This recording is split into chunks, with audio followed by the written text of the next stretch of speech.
Bonjour à tous et bienvenue dans une nouvelle vidéo. Alors comme vous l'avez vu dans le titre, aujourd'hui je vais vous parler des différentes aides que les créateurs d'entreprises peuvent obtenir auprès de l'État ou des autres institutions locales. En fait, la France, c'est pas compliqué. L'idée, c'est que vous allez au départ payer beaucoup d'impôts et beaucoup de cotisations, et puis ensuite, le droit va créer plein de petites situations, de petites niches où vous pouvez être exonéré de cotisations sociales ou exonéré d'impôts. Le problème de tout ça, c'est que ça crée une situation assez compliquée, et puis ça vous rajoute de l'administratif, ça vous rajoute des papiers, parce qu'il faut remplir des formulaires à droite à gauche pour obtenir telle aide, ou encore telle aide, sachant que la plupart de ces aides sont cumulables. Donc je précise que en tant qu'avocate, moi je ne suis pas du tout spécialiste de ces questions, des questions des aides aux entreprises. Maintenant j'ai un client qui m'a demandé de l'aider à solliciter ces aides parce qu'il s'en sortait pas tout seul, du coup j'ai fait quelques recherches qui m'ont paru intéressantes pour vous. L'idée, c'est que je ne pourrais pas parler de toutes les aides dans cette vidéo, pour la simple et bonne raison que je ne les connais pas toutes. Vous avez notamment beaucoup d'aides locales qui vont dépendre de votre commune. Bon, ça c'est évident que ça va dépendre de là où vous habitez. Mais l'idée générale, si vous voulez une aide, c'est qu'il va falloir, frapper aux portes pour savoir quelles aides existent, et de deux, essayer de les comprendre et de bien remplir les formulaires pour les obtenir.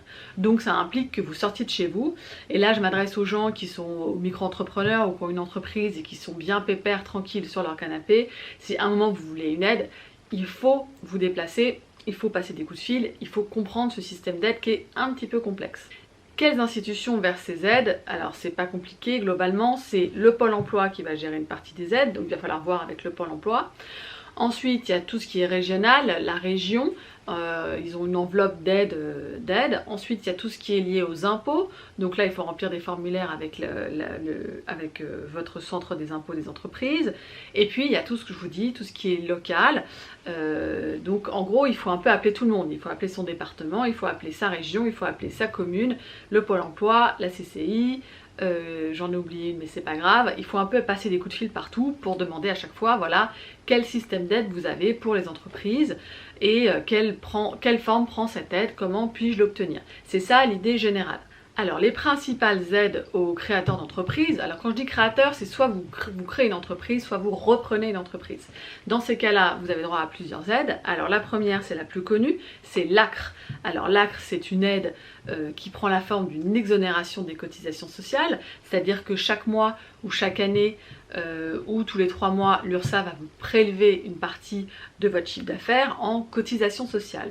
Alors des cotisations sociales, c'est quoi? C'est votre cotisation à la sécurité sociale, à la prévoyance, c'est de la retraite. Et bien toute cette partie-là, elle va être, l'URSSAF va vous en prélever qu'une partie. Au lieu de vous prélever 100% de vos cotisations sociales, la première année elle va vous prélever 25%, la deuxième année elle va vous prélever 50% et la troisième année 75%. Et ça n'est que la quatrième année que vous allez payer la totalité des cotisations sociales. Attention, je précise que dans ce que l'argent que vous prend l'URSSAF, il y a une partie qui n'est pas de la cotisation sociale. Il y a une partie qui est de l'impôt, c'est la CSG, et il y a aussi une partie qui est de la contribution à la formation professionnelle. Donc votre pourcentage de 75, 50, 25%, il n'est fait que sur les cotisations sociales, il n'est pas fait sur la totalité. Donc quand vous faites vos comptes, tenez bien compte de ça et n'ayez pas l'impression que l'URSSAF vous vole de l'argent. C'est juste que l'exonération n'est calculée que sur une partie de ce que l'URSSAF vous prend. Comme je vous l'ai dit, cette aide elle est valable 3 ans. La quatrième année, vous allez être comme tout le monde et l'URSSAF va vous prendre 100% de ce qu'elle est censée vous prendre. Donc faites attention, ce qui est bien dans cette aide c'est qu'elle est progressive, donc elle change chaque année, parce que le problème c'est un peu de s'habituer à n'avoir que 50% par exemple de cotisations sociales à payer, et du coup on prend l'habitude un peu de vivre sur son surplus d'argent. Dites-vous bien que cette aide elle est temporaire. Ensuite, vous avez la NACRE. Alors la NACRE, c'est un autre type d'aide, c'est une aide nationale mais qui est gérée par les régions. Donc c'est auprès de la région que vous devez vous rendre. Cette aide, elle va prendre deux formes. Une forme que je trouve très intéressante qui est une aide opérationnelle. Normalement, pendant 3 ans, vous avez droit à ce qu'on vous accompagne. Des gens vont vous accompagner pour aider à créer ou à reprendre votre entreprise. Donc ça, je trouve ça très intéressant. Et le deuxième aspect de cette aide, c'est du financement, c'est-à-dire que vous allez pouvoir accéder à des prêts à taux zéro, ce qui peut être évidemment intéressant si vous avez un besoin de financement par rapport à votre entreprise. Je précise que si l'ACRE est accessible à tout le monde, ce n'est pas le cas de la NACRE, donc il faut bien vérifier si vous rentrez dans les conditions pour pouvoir postuler à cette aide. L'ACRE, c'est géré par le Pôle emploi. Selon moi, le Pôle emploi gère aussi la NACRE, c'est-à-dire qu'ils ont des informations sur le sujet. Mais comme c'est géré par la région, c'est tout à fait possible que vous deviez vous adresser à la région pour obtenir cette aide. Tout va dépendre en fait à qui vous devez envoyer un formulaire. Mais encore une fois, la NACRE, il y a vraiment des conditions pour pouvoir y accéder. Donc des conditions d'âge, des conditions de statut. Donc vérifiez bien si vous y avez droit. Dans l'article que je mets en barre d'informations, très globalement je vous le dis, c'est des copier-coller des sites officiels, donc cette information elle est très facilement accessible, vous pouvez évidemment la lire dans mon article, mais elle est accessible partout. Je précise que le cumul est possible, vous pouvez toucher à la fois l'ACRE et à la fois la NACRE. Ensuite, vous avez tout ce qui est crédit d'impôt. Alors là, vous avez deux types de crédit d'impôt notamment, vous avez le crédit d'impôt innovation et le crédit d'impôt recherche. Alors là encore, j'ai mis dans l'article les conditions dans lesquelles on peut réclamer, mais on peut décider de s'attribuer ce crédit d'impôt. Ça va dépendre si vous êtes donc une jeune entreprise innovante ou si vous si vous dépensez de l'argent pour la recherche en recherche et développement. Quand on lit les textes d'attribution de ce crédit d'impôt, c'est pas évident de savoir quelle entreprise y a droit et quelle entreprise n'y a pas droit. Et ce d'autant plus que c'est en fait vous, le dirigeant d'entreprise, qui décidez si vous y avez droit ou pas. Comment ça se passe? En fait, vous allez déclarer que vous êtes une jeune entreprise innovante, ou vous allez déclarer que vous avez droit au crédit de recherche, le crédit d'impôt recherche, et en fait, automatiquement, vous allez être exonéré d'une certaine partie de vos impôts. Le problème, c'est en cas de contrôle. Il est possible que Bercy décide de contrôler votre entreprise et puis un jour elle vous dit, ben voilà, on considère que vous n'êtes pas une jeune entreprise innovante, donc on va récupérer tout ce crédit d'impôt. Alors là, c'est le problème, c'est qu'ils peuvent les récupérer pendant 3 ans et vous, ça peut complètement vous mettre dans la panade par rapport à ce crédit, par rapport aux impôts que vous allez devoir payer, parce que tout d'un coup, vous allez devoir payer un arriéré de 3 ans d'impôts. Il y a une chose éventuellement à faire, c'est ce qu'on appelle la procédure de rescrit fiscal.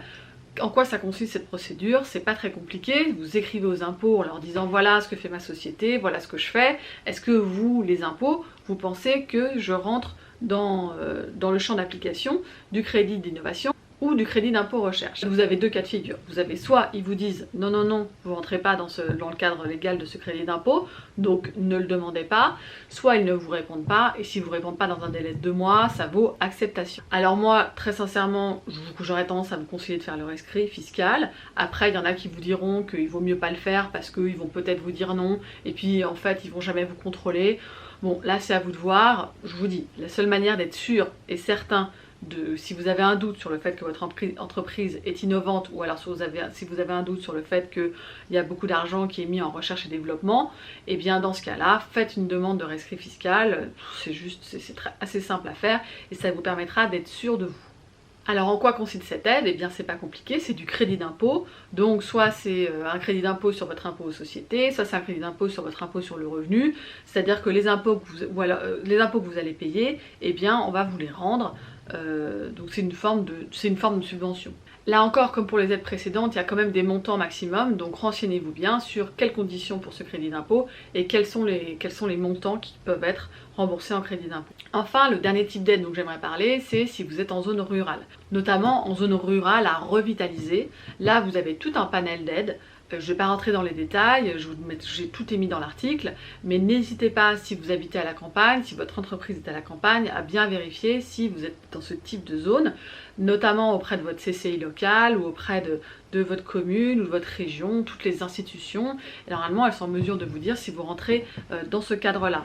Et là, même si vous voulez, si vous hésitez entre plusieurs adresses professionnelles, moi j'avais un client qui s'était volontairement mis dans une zone comme ça.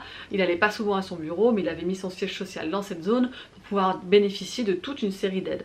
Là encore, c'est des systèmes d'exonération de cotisations sociales et d'exonération d'impôts. Donc, vous l'avez compris, globalement les aides, elles se passent comment? C'est de l'exonération de cotisations sociales et d'impôts, et ensuite c'est du financement des prêts à taux zéro. C'est ça le type d'aide que vous pouvez obtenir. Et puis enfin, selon moi, la plus intéressante, une aide opérationnelle via la NACRE, avec des gens qui vont vraiment vous aider. À ce titre, je rajoute une précision, c'est que il y a beaucoup de CCI qui proposent des formations très peu chères pour les jeunes entrepreneurs. Vous allez payer par exemple 60, je sais qu'en Ile-de-France, ils proposent une aide qui coûte 70 € à l'entrepreneur pour 12 heures de formation. Vous avez vraiment des formations intéressantes sur comment gérer une entreprise, enfin plein d'aspects que vous n'avez pas forcément appris. Donc moi je vous incite à vous former le plus possible. Et la CCI, je trouve qu'ils ont des offres pas très chères et souvent très intéressantes. Et puis ils sont vraiment au cœur du système. Donc eux, ils ont toute l'information. Donc si vous faites une formation à la CCI par exemple de 12 heures, c'est évident que vous pouvez demander à votre formateur comment on remplit tel formulaire pour obtenir telle aide, etc. Et c'est évident que vous aurez une aide à ce niveau-là. Voilà, écoutez, j'espère que ces informations vous auront été utiles et que c'était pas trop fouillis. De toute façon, n'hésitez pas à lire mon article, j'essaye de faire les choses les plus simples et les plus claires possibles. Maintenant, quand il s'agit des aides ou de formulaires administratifs ou de gérer avec Pôle emploi ou avec votre région, sachez qu'évidemment ça n'est jamais simple.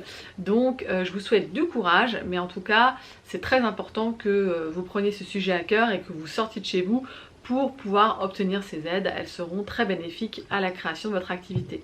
Voilà, je vous dis à la semaine prochaine, au revoir.